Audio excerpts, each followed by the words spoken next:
그냥 보통의 삶. 나는 보통 사람이 되는 수업을 듣고 싶다. 이런 나를 도와줄 사람이 있을까? 당신은 이게 무슨 뜻인지 아는가? 당신도 혹시 그러고 싶은가? 만약 그렇다면 당신은 이것이 얼마나 손에 넣기 어려운 목표인지 알 것이다. 이것이 언뜻 생각하기보다 더 어려운 목표라는 사실을. 이것은 밤에 잠 못 이룬 채 인생의 대부분의 순간에 당신의 손을 벗어나 있는 듯한 단순함을 열망하는 마음이다. 겸손한 영혼을 갈망하는 마음, 당신의 기대를 감당 가능한 수준으로 낮춰줄 현실적 세계관을 갈망하는 마음이다. 쉬고 싶은 마음, 당신이 아닌 존재가 되려고 발버둥치기를 그만두고 그냥 당신으로 존재하고 싶은 마음이다. 내가 평범한 삶, 보통 사람이라는 이 목표를 진작 추구하지 못했던 것은 아마 평범함은 나쁜 것이고 보통이란 추가할 가치가 없는 목표라고 생각하며 자랐기 때문일 것이다. 그리고 여기에는 특권이 지나치게 많고 고상했던 내 성장 환경의 탓도 있다. 캠브리지 세련된 동네에서 태어나고 자라서 숟가락 쥐는 법을 배우기 전부터 훗날 아이비리그 대학에 진학하는 게 제 운명이라고 배우면, 즉 어린 나이부터 내가 해내는 일이 나 자신의 존재 못지않게 중요하다고 배우면 평범하고 정상적인 삶의 방식을 목표로 삼기가 어렵다. 하지만 특별한 것에 끌리고 보통의 것은 유효한 선택지가 아니라고 여기는 내 마음은 훨씬 오래전부터 시작된 듯하다. 그 근원을 따지다 보면 7, 8살 무렵으로 거슬러 올라간다. 그 시절에 아버지가 가끔 내 방에 와서 스케치북에 그림을 그려보라고 시켰다. 아버지는 정신분석가였고 그것은 어린이를 대상으로 하는 일종의 자유연상 검사법이었다. 아버지는 말했다. 아무거나 마음속에 떠오르는 걸 그려보렴. 나는 침대에 앉아서 스케치북을 무릎에 얹은 채 굳어버렸다. 아버지가 무엇을 알아보려고 그러는지 당시에는 몰랐지만 그래도 아버지가 뭔가 조사하려고 그런다는 것, 뭔가 어둡고 복잡한 것을 탐구하려고 그런다는 것은 느낄 수 있었다. 그래서 나는 무서운 것들을 그렸다. 괴물들, 어둠의 그림들. 내가 정말 그런 것들을 두려워하는지는 알 수 없었지만 그런 이미지들이 아버지를 만족시킬 것이라고 생각했고 그래서 지어냈다. 이 일화는 내가 살면서 겪게 될 관계들에 대한 최초의 견본처럼 오래도록 기억에 남았다. 아버지는 나를 특별한 아이로 점짓고서 그러니까 내 안에 뭔가 독창적이고 복잡한 것이 있다는 걸 꿰뚫어 보고서 나름의 서투른 방식으로 그것을 끌어내려고 시도한 것이었다. 그리고 그에 대한 내 반응은 아버지가 원한다고 여긴 것을 드리는 것, 즉 기대를 수행하는 것이었다. 이것도 나름대로 감동적인 관계이긴 하지만 아이에게는 당연히 복잡한 상황이다. 7, 8살의 아이는 그 자리에서 이런 생각을 떠올릴만 하다. 내가 그냥 아이면 안 되나? 특별할 것 없는 보통의 아이면 안 되나?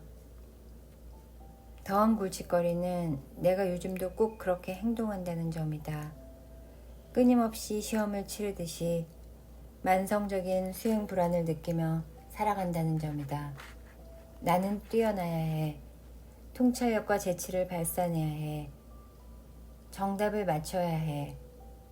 완벽하고 착하고 모범적이어야 해. 나는 이래서 그렇다.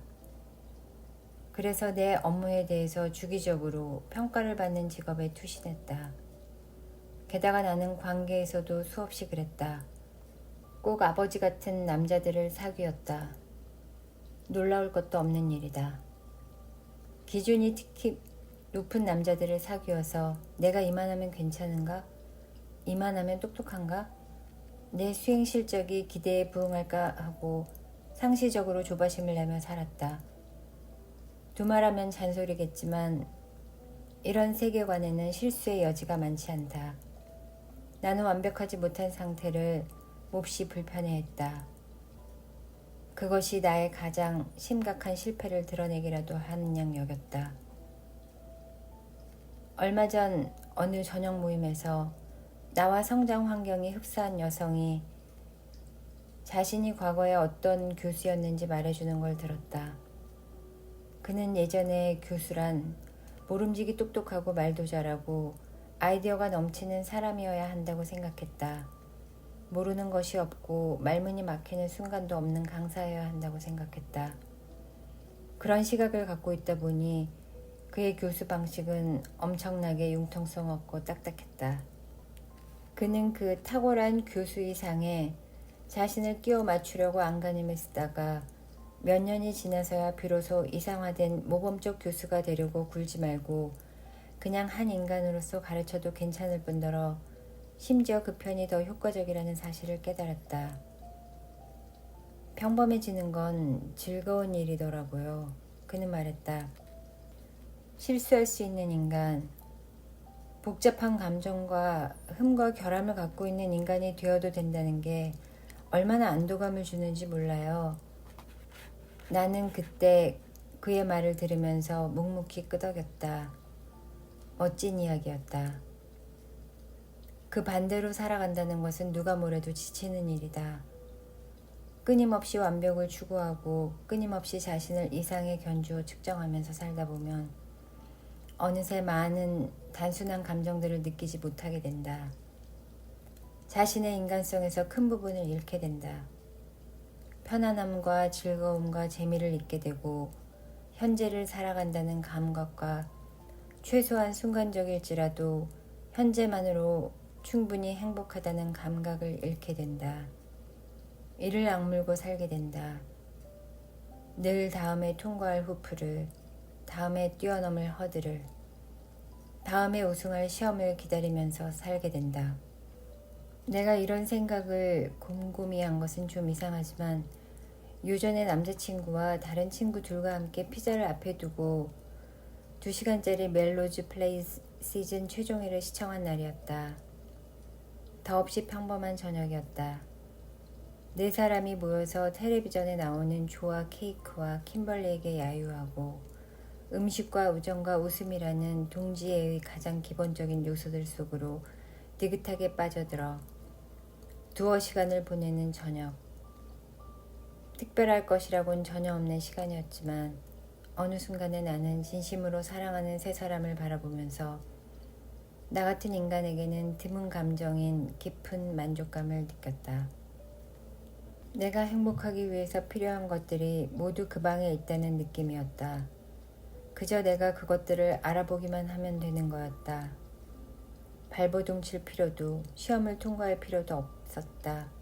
그냥 평범한 안락과 기쁨이었다. 그냥 나 자신으로 존재하는 것만으로는 부족할까? 그냥 특별할 것 없는 보통의 여자가 되면 안 되는 걸까? 나는 평생 이런 질문들과 씨름해왔는데 그날 저녁에 문득 그 답은 너무나 단순하다는 생각이 들었다. 당연히 괜찮다. 보통 사람 되기 수업. 아마 그날이 내 수업 첫날이었던 것 같아. 그냥 보통의 삶.